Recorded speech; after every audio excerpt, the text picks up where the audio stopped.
Assalamualaikum warahmatullahi wabarakatuh.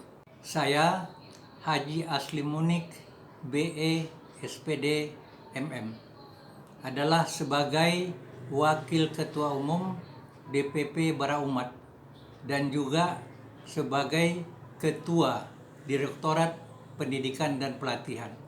Assalamualaikum warahmatullahi wabarakatuh.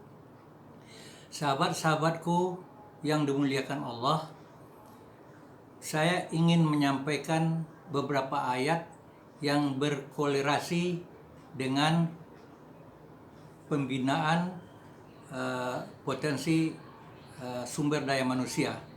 Antara lain adalah surat Al-A'raf, surat ke-7, ayat 179. Walaqad zara'na li jahannama katsira minal jins wal ins lahum qulubul la yafqahuna biha wa lahum ayunun la yubsiruna biha wa lahum azanun la yasma'una biha ulaika kal an'am bal hum adall. Yang artinya kebanyakan isi neraka jahanam itu terdiri daripada jin dan manusia. Kenapa?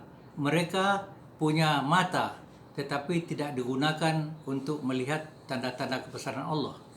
Mereka punya hati tapi tidak digunakan untuk memikirkan kebesaran ayat Allah. Mereka juga punya telinga, tidak dipergunakan untuk mendengarkan ayat-ayat Allah. Mereka itu seperti binatang, malah lebih sesat karena mereka itu lalai. Di sini saudara, ada 3 faktor yang Allah berikan kepada kita untuk melaksanakan pembinaan potensi umat manusia, terutama umat Islam. Pertama, Allah telah memberikan mata kepada kita. Kedua, Allah memberikan telinga, dan Allah memberikan hati, kolbu atau akal pikiran. Nah, 3 komponen ini merupakan hal yang sangat potensi sekali, yang sangat vital sekali bagi kita. Kenapa? Dengan mata kita bisa mengeksplorasi alam semesta. Kita bisa mempelajari gejala-gejala alam, kita bisa membaca, kita bisa mendengar dengan telinga, dan kita bisa berpikir. Dengan banyak kita melihat, banyak mendengar, banyak berpikir, di situ kita akan menjadi orang yang pintar, orang yang arif, bijaksana, sehingga bisa menggali potensi umat. Ayat yang kedua adalah surat An-Nahl, surat 16 ayat 78, yang bunyinya Bismillahirrahmanirrahim, wallahu akhrajakum min butuni ummahatikum la ta'lamuna syai'a wa ja'ala lakumus sam'a wal absara wal afidah la'allakum tashkurun. Allah mengeluarkan manusia dari butun, dari perut ibunya dalam keadaan tidak mengetahui apa-apa.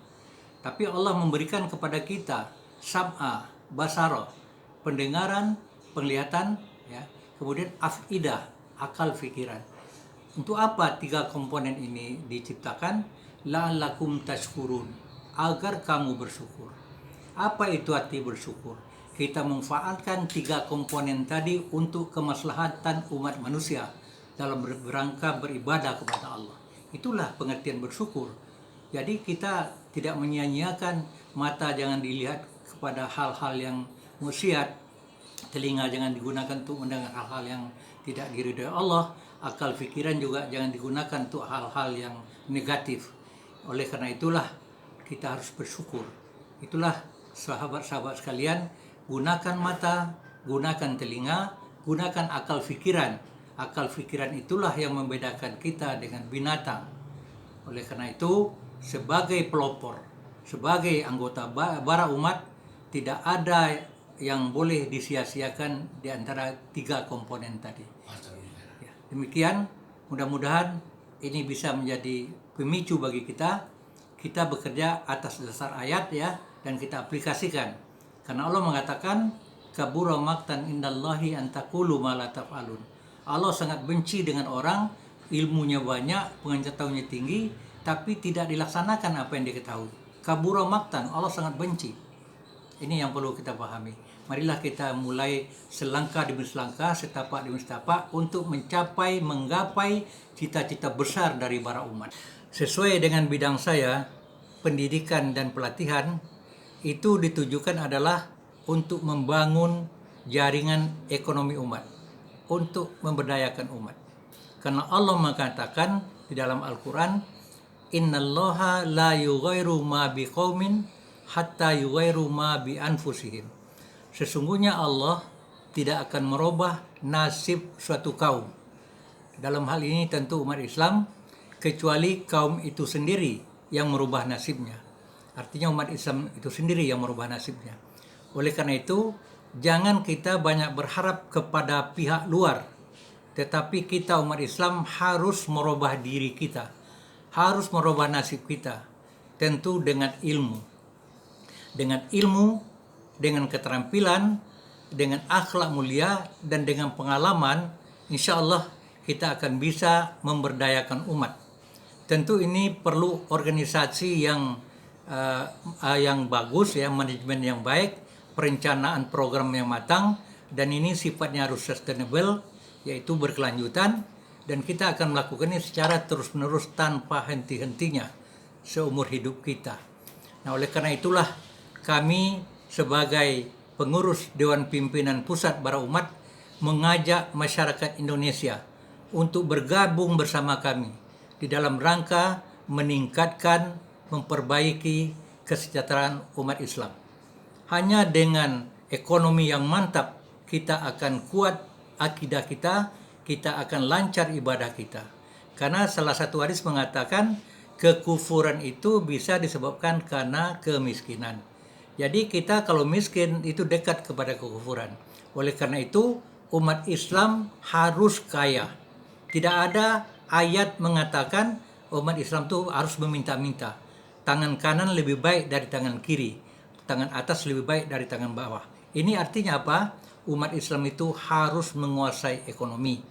Oleh karena itu perlu diberdayakan, perlu dirubah paradigma cara berpikirnya, dan perlu kita perbaiki nasibnya.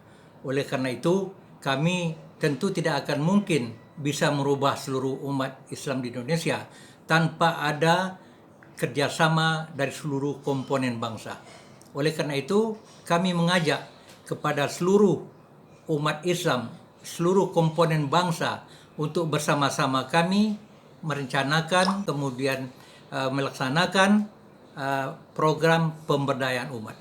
Untuk itu, mari kita berfastabiqul khairat, berlomba-lomba untuk kebaikan. Oleh karena itu, kita juga harus tegakkan keadilan. Karena kezaliman itu adalah hal yang dimurka sama Allah. Keadilan itu sangat diridai oleh Allah Subhanahu wa taala. Allahu Akbar. Allahu Akbar. Allahu Akbar. Merdeka. Demikian saudara, selamat bekerja dan selamat menjalankan ibadah puasa. Billahi taufiq hidayah. Wassalamualaikum warahmatullahi wabarakatuh.